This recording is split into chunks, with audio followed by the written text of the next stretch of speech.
Work. Yeah, great. Okay, good evening, everybody. As I mentioned, we're going to do Genesis 37, 26. That's in Parashat Vayeishev, Lamed Zayin Kavav.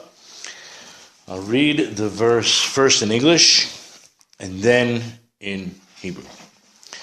Yehuda said to his brothers, "What gain will there be if we kill our brother and cover up his blood? Ma betza ki naharog es achinu v'kisinu es damo." It's a very strange pasuk. What gain? What do we have to gain if we kill him and cover his blood? What kind of gain could we possibly be talking about? So it's kind of a little bit of quote from Rashi, but b'kol makom shenizkar b'mikra lashon betza midaber b'hanas mamon. That every place in Tanakh, every place in the scripture that's mentioned the word betza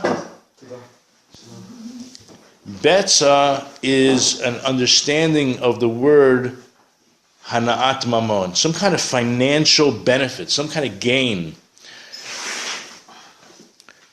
So we're going to kind of address this throughout the night. What was on their minds, what was at least on Yehuda's mind, what kind of financial gain is there if we would have killed him? In other words, if there's no financial gain, then we won't kill him. If there's a financial gain, then we'll kill him. Does that make any sense? What kind of financial gain about killing your own brother? Yeah. V'kan mehecha teisei sheyelehem hanas mamon bidvar hariga. This is like out of the ordinary, very strange.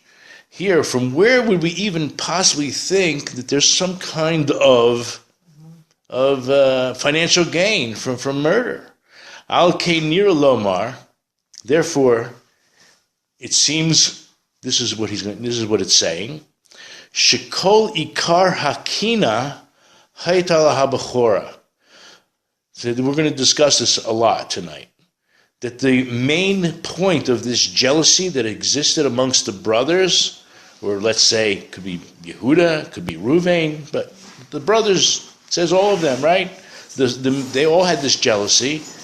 The main point of their jealousy was over the birthright, or we'll say the firstborn rights, whatever rights go along with firstborn. Ki yirgishu ha'achim biktonet pasim sheyitein lo ha'bechora. That the brothers felt that this beautiful jacket, this fine woolen tunic, that was given to him because he was the firstborn.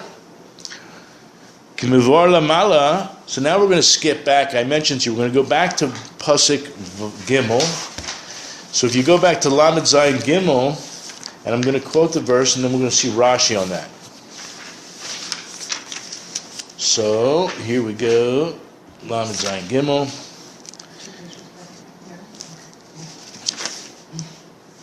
Now Israel loved Joseph more than all his sons, since he was a child of his old age, and he made him a fine woolen tunic. Okay. V'Yisrael ohav es Yosef mikol banav. Yaakov loved, or Yisrael loved Yosef more than all his sons. Ki ben zekunim hu. He was a child of his old age. And he made for him v'asalo, and he made for him this special garment. So Rashi says, to find it, okay, ben zekunim. So there's different pshatim. There actually brings down three, I think. Starts off by saying, well, Yosef was born at Yaakov's old age, so he's called the child of his old age. Now Ankelis says, bar chachim hula, that he was a wise son. And why was he a wise son? Kol ma shalomad mishem ve'ever mosar lo. all the wisdom, all the Torah that Jacob had learned for all those years in the yeshiva of Shem and Aver, he gave over to that particular son, Yosef. And then he says, Devar Acher, as an alternative answer, it says, Shehoya Ziv Iknunim Shalo, Doimelo, that Yosef was called his son of his old age because of the Ziv Ikunim. There's a little bit of play on words, because if you have the Zayin of Ziv, the Kuf, and the Nun, it sounds like, Zakanim. So because of the splendor of his appearance, he resembled Jacob. Okay.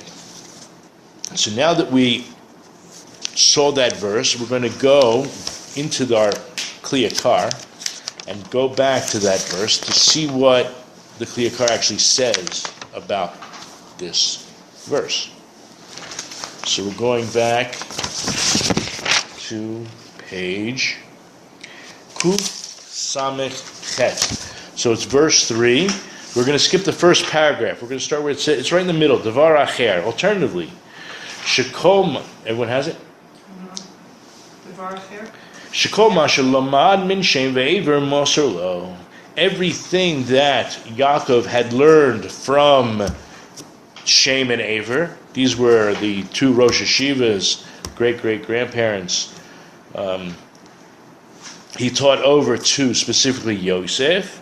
Why,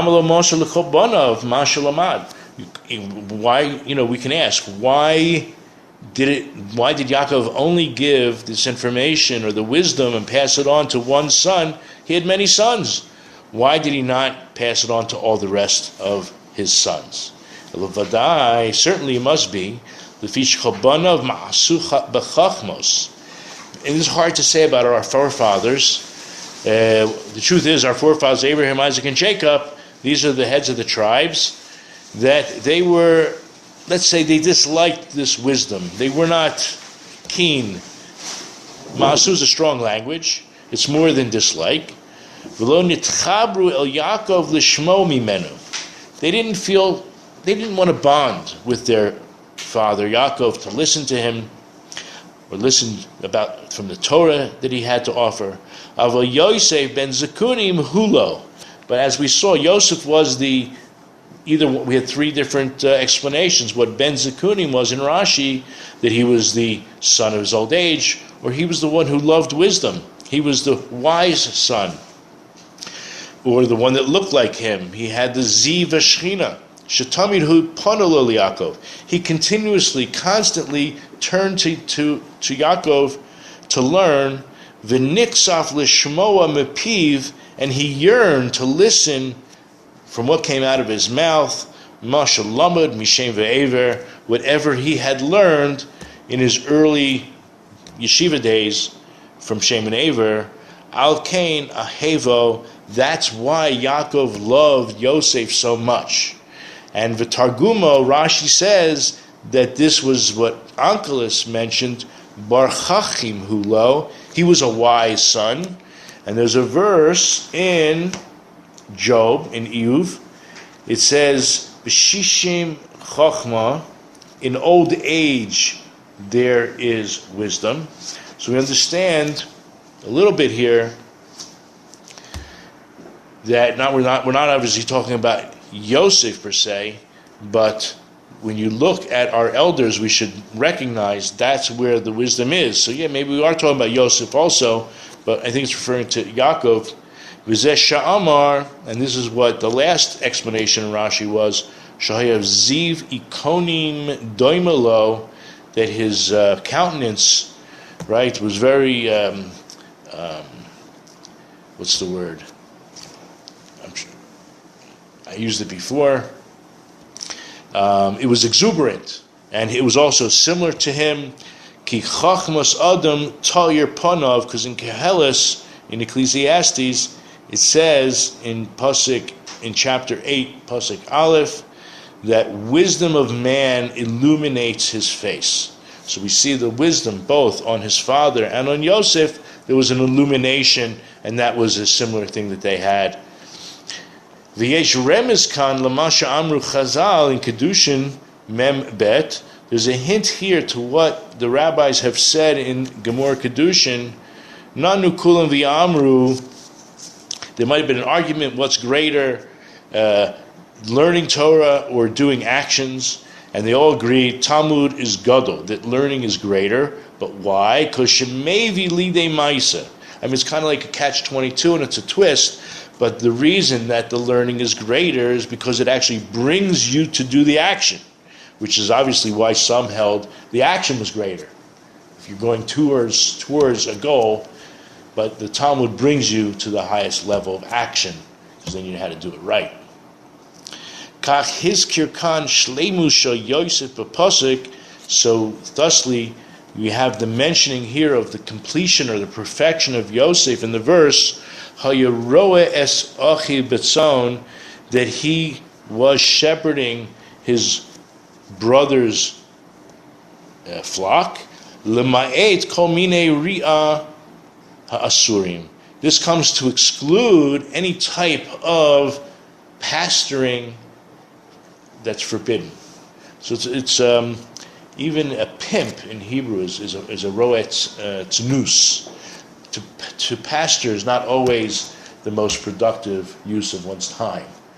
So here he says, so this comes to, he was a roeh, he was pasturing or shepherding, let's say, his brother's flock. This was to exclude that he was not doing shtuyot, as they say. He wasn't wasting his time with not just frivolous things, but perhaps even forbidden things. Afal pi kain lo ahevo ki mitzad. Even though, right, nevertheless, the main reason that Yaakov loved Yosef was only from the aspect of this concept of wisdom. Ki ben zekunim hulo, he was the wise child, he was the inquisitive one, he begged for more, he wanted to know about the universe, the cosmos, and life itself. Bar chacham he, right? He was the wise child, gadol Talmud, because Talmud is greater than Ma'aseh. Okay, now we're going to flip back. I just wanted you to see that because that's a little bit pertinent to the rest of our discussion tonight. So we left off where it's like, if you just came in, it's page Kuf Ayin Aleph. It's chapter Lamed Zayin 37, verse Kavav 26. It's 4 lines down, right where we said Kimivor Lamala Pasuk Gimel. As was explained above in Pasuk Gimel, we did that. Lefi Shemishpat Habachur. What is our real question? Let's review. The main question was, what was Yehuda thinking by saying that what financial gain would there be if we kill our brother and cover his blood? So we're I always had a theory about what he was saying, and you can tell me if you guys agree with that. I thought he was trying to reason, he was trying to persuade his brothers. He really wanted to save Joseph, and he was trying to sort of like get them to go along with him and maybe even appeal to their baser instincts. I think you're right. You're going to see it come much more clear as we go along. I think he's even leading into the answer right now. Lefi shemishpat habachor, since the law of the firstborn is likach pishnayim, that the firstborn receives in a Yerusha, in the inheritance, double the amount of everyone else. In other words, if you have 4 children, one of them is a bachor, so you divide the estate into 5 portions. The firstborn gets 2, and everyone else gets 1. Right? Nothing left over. Okay? So he says, Al kain holchu lirot tzon avihem l'shchem. Okay, now we have to wrap our heads around this. Remember, if you know the story, they went, meaning the other sons took the sheep and they were grazing, they were shepherding, they were pasturing the tzon of their father in a place called Shechem. What is Shechem? Shechem is a very holy place, don't get me wrong, but it's also a makam muchan the Puranios usakana mipnei umos asher sivos Shechem. It's a place that has a lot of tragedy attached to it and adversity. It's a dangerous place because of the nations that surround the area. Pen yigzulu tsonam ubekarim mechamat shbnei Yaakov lachutzon ubekarim kishabau al Shechem. That they weren't that concerned. Perhaps these natives would steal their flock, the flock, because the children of Yaakov originally took them from that place. So if we go to, you know what I have to do? I just have to turn this off for 1 second.